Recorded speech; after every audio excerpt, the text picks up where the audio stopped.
I'm extremely excited to be introducing one of my favorite producers, if not my favorite in all of the United States. It is Ted Lemon of Littorai. Ciao, Ted. How are you doing today? Roger, thanks for having me on. Happy to be with you. Oh, no, the pleasure is seriously all mine. I'm so excited to finally have an opportunity to speak with you one-on-one. So I just want to get right into it for all of the listeners out there that maybe have not heard of you, because you're fairly small production and you make some great wines. But can you kind of tell us a little bit about where you're located and then how you found yourself to be a farmer, we should say? So Sure. So Littorai produces Chardonnay and Pinot, most of it vineyard designated from what we call the true North Coast, which is the western coast of Sonoma and Mendocino counties. And we began in '93. As you mentioned, we've stayed small. You know this. We don't really. We engage the press, of course. Everybody does, but we don't play the violin to the press at all. So right. We're pretty low key. Really, it's through the somm world. As you and I know each other, and that's how we got introduced. It's really through the sommelier world and the restaurant world that we find our clientele. So it's very much word of mouth. Yeah, for sure. And within that world, for those of you that are listening that haven't heard, but within that world, there's a reason why all of the professionals truly love, Littorai's wines, and it's because of their purity. So as we speak about purity and having a strong sense of place, how did you find your sense of place in California? And can you tell us a little bit about how you came from Burgundy to California and how that took place? Sure. So I am not a native Californian, as you sort of indirectly alluded to. I grew up outside of New York City. My mom was a school teacher. My dad was a journalist, so nothing related to wine. But I did end up living in France for 5 years. And the short version is that after attending the University of Dijon, I had the opportunity to work in Burgundy. And I said, why not? Not that I thought I'd go into wine, but like most of us, when we graduate undergraduate, we don't know what the heck to do with ourselves. So Right. I thought, a year working in the vineyards of France, why not? Who knows? You'd never forget it. So I signed up for that and I got hooked. And this was working in Burgundy in the early 1980s. And so I worked there as a winemaker for a total of 3 years. And then after I felt I'd done what I could, it was a different time, of course, in Europe. You know Right. that really well, Roger. A lot fewer Americans working. We were, there was nobody in the wine business in Burgundy who was in production, who was American. So I thought I'd done what I couldn't get a green card. So I said, look, I'll head back to the States. I want to see what's happening in California. Napa was booming in 1980. Okay. 1985. And so I moved to Napa for 7 years, and then we began Littorai in '93 after having tasted wines from Pinot Noir made all over the Western United States. So literally from the Canadian to the Mexican border. We really felt that this area had the greatest untapped potential. Okay. So when you did that, so this begets so many other questions that are intriguing to me. How did you come about? Because I mean, I've heard the stories that you and your partner, you looked for a long time to find the correct sites. Like, what was it about this specific site? How did you determine what goes into that process? I guess for people wondering. Sure. I think you can look at it from a truly scientific, point of view, process of elimination, soil types, all those things. Or you can maybe be a little bit more intuitive, which was the route that Heidi, my wife Heidi, and I chose. And I mean intuitive in the sense that I do truly believe that if you see enough of the world's great vineyards, you can smell a great site when you walk out onto it. You don't need to have, soils analysis or data or anything. You're like, okay, this is a great site. And so we used that intuition to choose individual sites after having decided that the complex geology of the coast, combined with obviously the cooler temperatures, were significantly cooler than Napa Valley would be, gave a really unique opportunity. And at that point, I was ready to be an explorer. I had always thought I'd work for somebody else in a traditional region. But all of a sudden I was like, okay, I'm willing to do this. And so we got started. Okay. Well, that for someone that is inspired to taste great wine and to make great wine, you touch upon a point that I think is really important. I think in order to understand what is great wine, you have to have visited and touched and felt and smelled and really seen the terroir. It's not the same as when you just taste. You really need to go to understand. And you know, you brought up a great point there. So that I think that means a lot. I think you really understand it.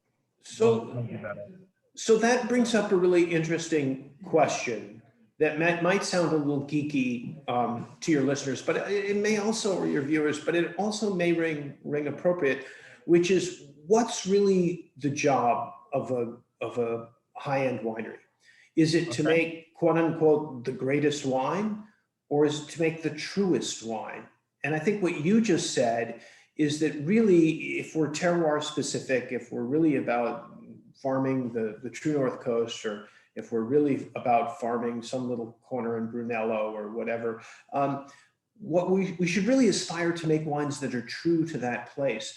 And I'm not sure, just like you said, I'm not sure you can truly, using the word, but I'm not sure you can really understand what a place is without kicking the dirt. And I think that that's the profound disconnect between modern wine evaluation and the job of terroir-based winemakers, right? Is that we're all about the place. And if it's being evaluated in a busy office, you know, with a cart or, you know, tray of 100 wines on it, it's really not the appropriate place. I know you want to have wine with food. You want to be at a table. You know, that's what wine should truly be about. Right. That's really, it's a great concept you bring up, Ted. And so many people can look past it. It's so true.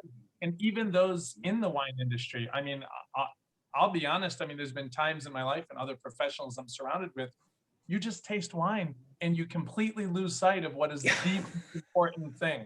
Right. And the most important thing, and you know, I hate to impart my personal opinion here, but my biggest pet peeve when I go home to Piemonte and I taste Barolo, I want to understand that every single one of the wines that I consider to be good, is whether I can feel the variety and I understand the sense of terroir. So with that being said, I think this is one of the things that you are really, really good at. So can we kind of segue into, and you can let me know, because maybe 6 years ago, I could have stayed for 6 hours at a lunch menu listening to you talk about Stein. And can we kind of segue and you kind of tell us and the listeners what exactly that means to have a strong sense of place? Yes. And I'm going to use a comparison that will be close to your home. It's not something that people will have tasted, but because Barolo, as you just mentioned, it only really became an internationally trendy wine in the last 15 years or so. You could purchase old Barolo, I mean, wines from the 50s and 60s, and you still can, that are just not expensive. Right. And it's a very emotional, for me, it's a very emotional experience to taste those wines, because tasting them today, how well they've aged, you know, these are not wines that were made according to modern statistics. I mean, I can't even remember what year some water actually got to a couple of towns in the Barolo production district. It was really late. There was no running water. A lot of these wines were made without running water. So the genius of the place is coming through, but are those wines, if you and I were standing here today tasting them young, these 58s and 59s and 60s, would we even like them? I mean, they probably might not even correspond to the modern palate. And yet years later, they're beautiful, they're holding up. So one thing that's essential to understand is wine is temporal, right? It's always a production of a particular moment in time in a particular culture. But having said that, I think that there's a few basic things that really help us as winemakers or tasters to understand terroir. And that is, if you're lining up, say, 5 wines from the same vineyard, and I'll use Savoy as an example. Anderson Valley Savoy, there's about 7 or 8 of us making wine from Anderson Valley Savoy Vineyard. So if you line up all 8 of those wines, the best way to get a sense of the terroir of that site is to throw out the extremes. And what I mean by that, this is easily understood by anybody on this video, is you get rid of the wine, say that's 100% new oak. Because, you know, that's a lot of oak. That's fine. That's a way to make wine, but it's too much new oak. Then maybe you choose something else. Maybe you throw out the one that's really high in alcohol, or the other way around, the one that's picked really underripe. And you end up sort of with a core of things to taste that now the winemaking is less important.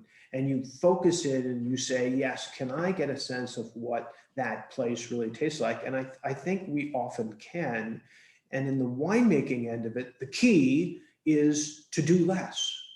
Right. So if there's some new cool experiment or technology that comes along in winemaking, the question for a terroir winemaker isn't, you know, is it a cool technology? It may be really neat, but is it appropriate? So it might be appropriate for a very large producer that has wine coming into their winery from all over.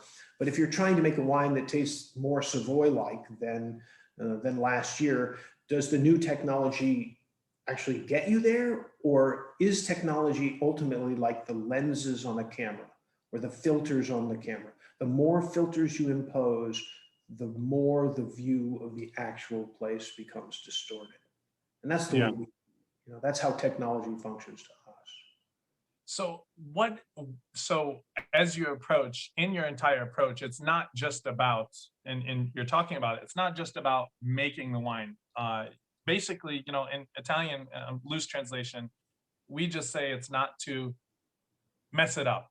That's the job when making wine, is just not to mess it up after harvest. That's it. So my question is what is the most challenging time period for you?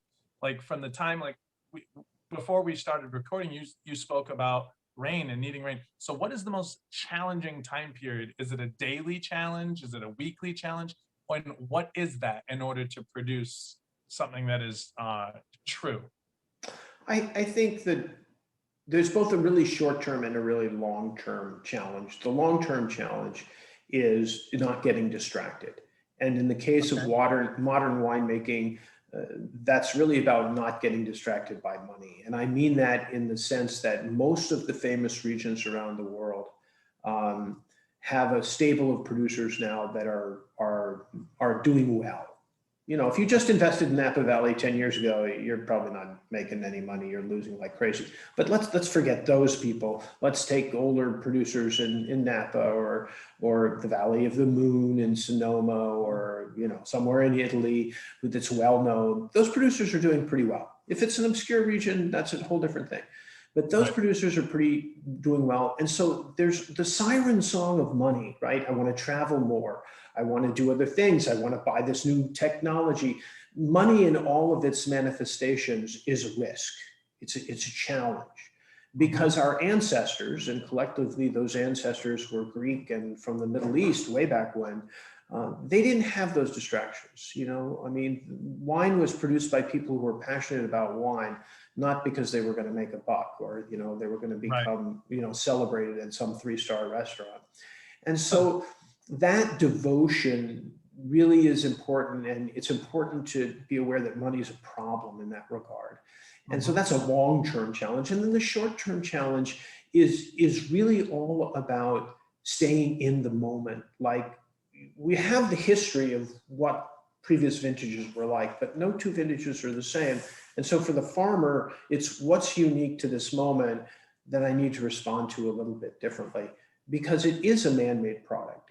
Nature is our partner, but without man, there's only, rotten grapes or, vinegar grapes. There's nothing more. So it's a partnership, and staying attuned is really important during the growing season. Yeah.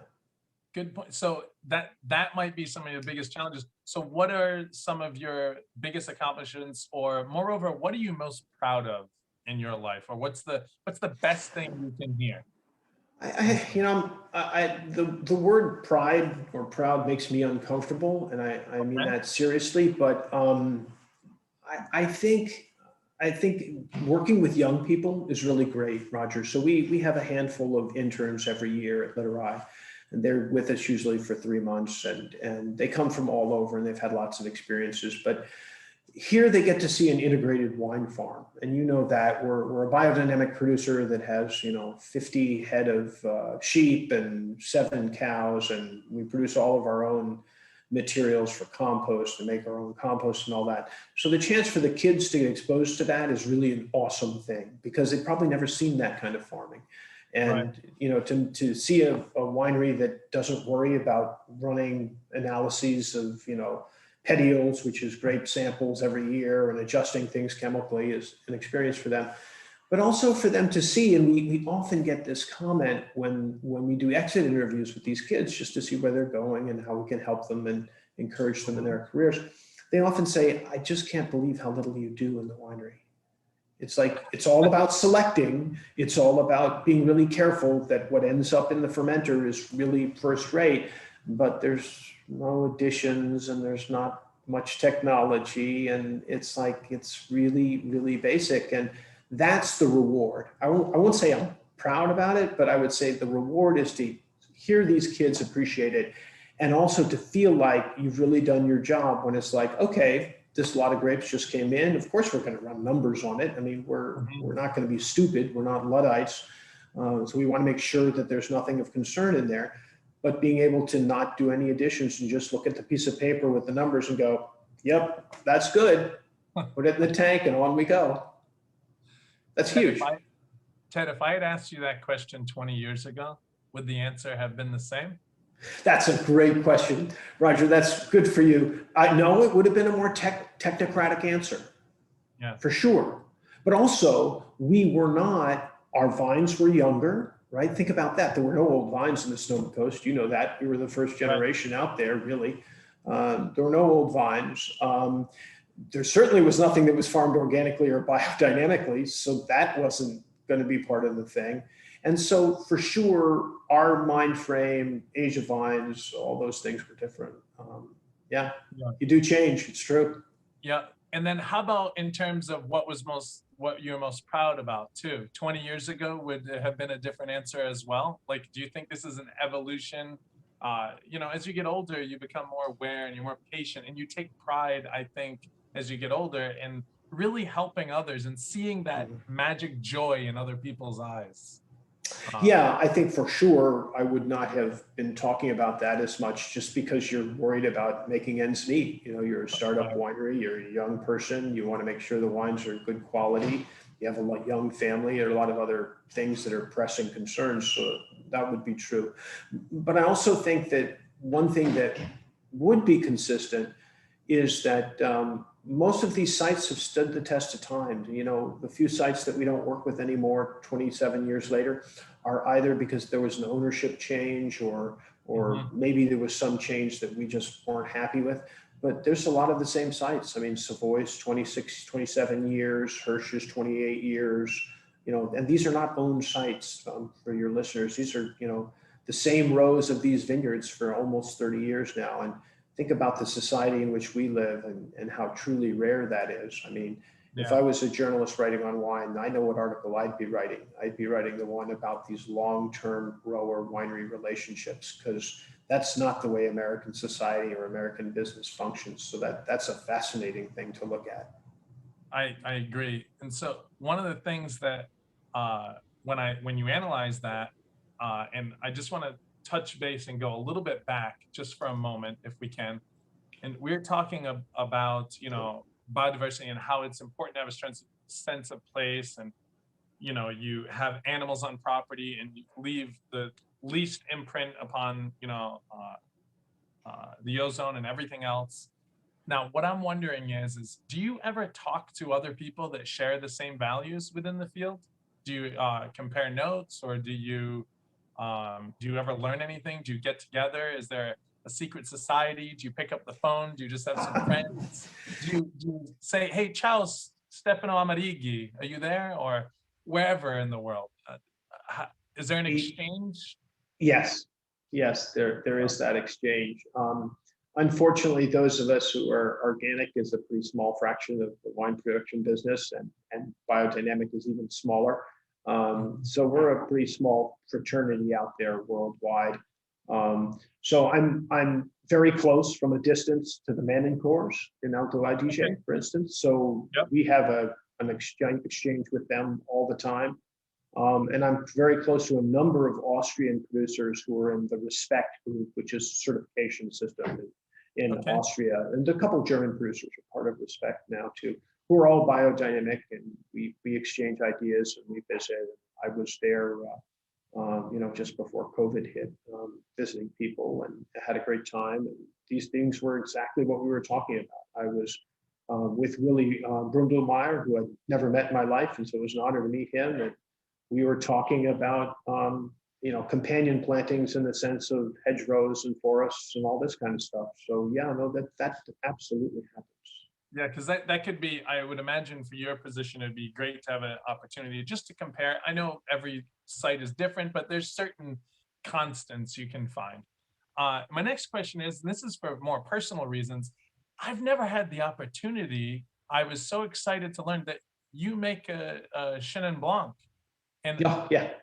I've never had the opportunity to taste it. So I'm intrigued. Can you let us know? And is this a fairly new project of yours?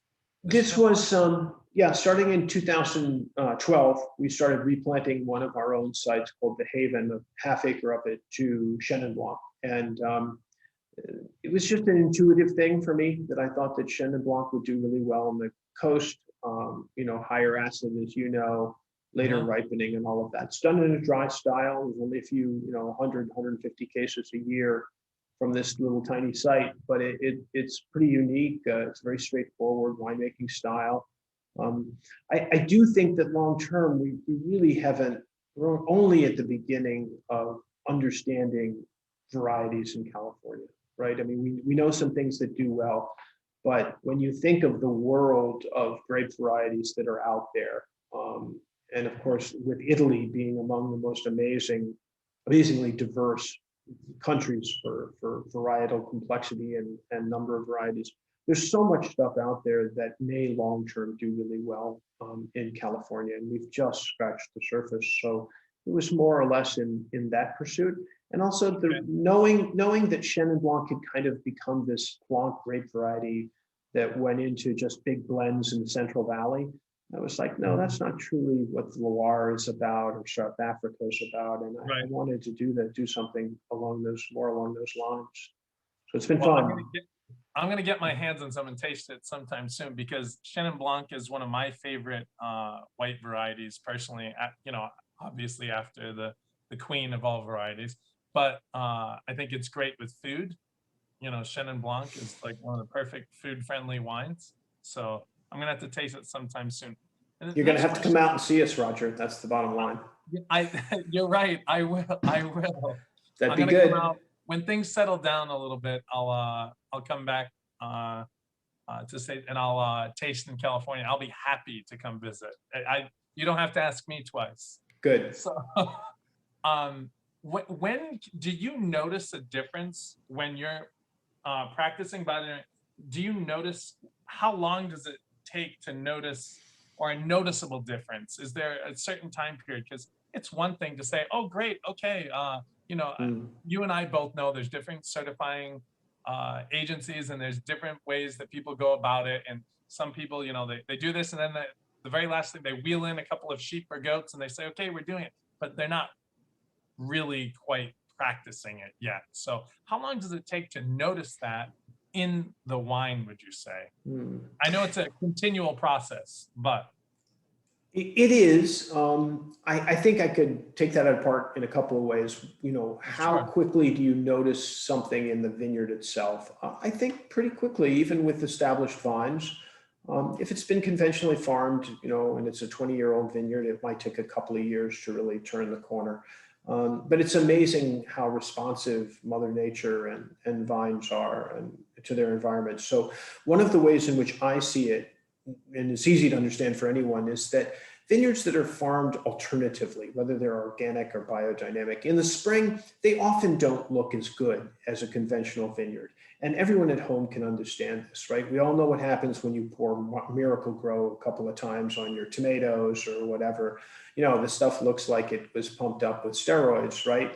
Right. And so since the alternative vineyards are living more in their truly natural surroundings, they'll probably be a little yellow, they'll probably come out a little slower. But on the back end, when you get to harvest, that's where Beautiful. it's a different thing, because they're truly living, the roots are truly living in their Right. environment. They're not living in a chemical bubble. So they are much more resistant. They lose their leaves more slowly. They don't collapse as fast. You don't get berry shrivel like you might in a conventional vineyard. It's really quite dramatic on the back end. So that's the tangible thing. And I think from a systemic long-term health perspective, yes, you have to build in all these other things, compost, animals, all this Right. stuff. And that takes a long time. And it's not cheap, so you don't want to do it all at once. And that's fine. The process is as much as a part of it is the goal, because in the process of introducing these things, you learn what your land needs and wants and what works well. Well, yeah, it's funny because whenever I drive to a particular region, I love going through and walking during harvest time, because that's the time I can tell. I don't even need to go visit a tasting room or visit the winemaker. I can just look at the vines, and Yeah, of course. it tells you everything It you certainly want to does. know. Like you'll see in Barolo, I'll see hills, of orange and yellow already, and then next to it it'll still be green and lush and vibrant and living, and you're like, okay, I understand what happened here during harvest. So food and wine, obviously they're meant to go together. Could you explain, does this impact the way you farm? When you do you have this in mind when you're farming, or do you have this in mind when you go into the cantina, or is that not ever in your mind? It is. I don't know that it affects the farming per se. I guess it Okay. does that. You're always looking for balance, and if you get too much Hmm. crop, you're going to be a little diluted, and too little, your wines may be a little freakish. Um, so balance is important, but it probably comes in more directly in the winery, in what we just described, the sort of hands-off approach, less nouveau, Right. no extremes, neither really underripe nor overripe, sort of walking that middle path. Not too much technological influence, because that, again, that distorts things. So that's when it really comes into play. Um, and I think that if you're trying to make wines for food, you're not so worried about the ego of the winemaker anymore, if you know what I mean. It's not Yeah. it's not I don't like it when someone says, oh, that's one of Ted's wines, for instance. That's probably that's something I don't want to hear. I think that it's more about, I want it to taste like Savoy or Hirsch, as I mentioned, Right. and it be a really elegant expression of that, so it belongs on the table. Right. That's what matters to me, and ultimately that's what, when we're at home eating simply, it's all about that, and I can be a terrible snob if I think it's too big, or too rich, or I think it's too lean or too acidic. I won't drink it. I'll just say, oh, that's nice, it's just not my style, and bring on the next bottle, because life's too short. I got to drink wine I like. I'm sorry. Yeah. I so you touched on it before. I just have a couple more questions, but I really want to talk about this just for a moment, and I want any of the listeners and people out there to really understand how magic it is when you have wine. And I want to clarify that wine doesn't have to be expensive to be good, although sometimes there's it costs money to produce great wine in certain sites, let's say. It might, because of the cost of land and everything else. But how important it is that Ted touched on something, that when you taste a wine, it should have tension. There should be balance in the wine between fruit and acidity, and how so many oftentimes we taste wines and sure, they smell great, but they all smell the same, or they all have a sense of vanilla, or they all have the same berries, but it doesn't actually speak about what you mentioned, Ted. It doesn't talk about Hirsch.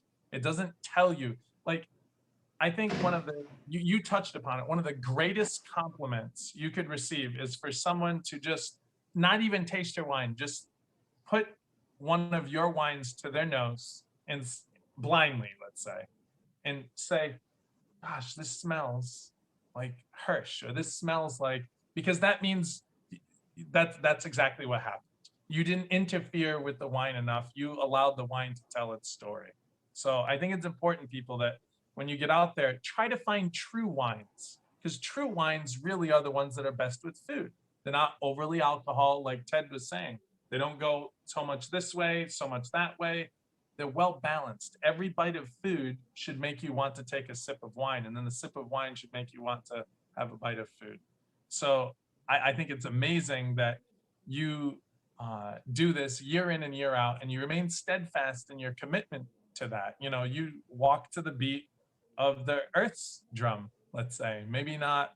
It's not about your ego or anything. So I really want to thank you for continuing to do that with your wines and having that sense of terroir. So no, thank you, Roger. I mean, the thing I would add to what you would just say, which maybe some of your listeners and viewers can appreciate, is the other side of what you just said, which is that when someone comes to Littorai, and or someone that's been buying our wines for a long time, and I get on the phone with them or something, and we're talking about the wines. If someone says to me, "Oh yeah, I'm a Hirsch guy," or I'm a Thierry Chardonnay girl," or whatever, as opposed to liking one of the other vineyards, then I know I've done my job, okay, right? Because the flavor in that particular wine is what appeals to that person, that consumer, and that's what you want, right? Because then there's an emotional resonance between that person's olfactory equipment, to use that term, and what they're tasting in that given site, Hirsch, Thierry, One Acre, Savoy, whatever it is. That's right. cool, right? Yeah. That's what you want. And just like you talk about different areas of Barolo or whatever, and the different qualities of the wines that come from them, that's what it's all about. It's not about what's the best. It's what appeals to you, as a person. So last question here, Ted. Do you have any exciting news coming up you'd like to share? Anything cool going on, or it's just this? It's slow evolution for us. We purchased the 1 acre site in the Anderson Valley in 2016. So we own that. So we've been making a lot of changes up there. There'll be a new site from Annapolis in the Sonoma Coast. It's already planted, etc. We'll make our first wine from it, hopefully in 21. So we'll see what happens with that. So that's happening. Evolution is part of us. We're very cautious and careful. Personally, I'm very interested in alternative white varieties for Anderson Valley. So, that's a whole discussion in and of itself, but that's something we're really looking at very, very closely. Okay. What other white varieties might be really very expressive there? And do you have, with all of this happening, and this is all in the back of your head, this is things that you want to analyze and see how it approaches, I understand that. What is a way that people can stay abreast of what's going on out there? How do they schedule if they'd like to come out and visit? How do people stay in touch with what's going on with Littorai in your? Thank you for asking, Roger. So it's obviously a website, Littorai, LITTORAI.com. You can schedule a visit there. They're all private visits by appointment only. Right. So that's the way. And also if someone's interested in joining the quote unquote mailing list or getting our wine, that's the best way to do it. Almost all Littorai is sold in restaurants in the United States. It's not, we don't really have any presence in retail stores. So that's really the way to find us. Right. Well, I want to seriously thank you so much for spending so much of your time with us today, Ted. It was really a pleasure. It's always a pleasure to catch up. So thank you so much. Roger, it's my pleasure. Thanks a lot. That was fun. I enjoyed it. Thank you.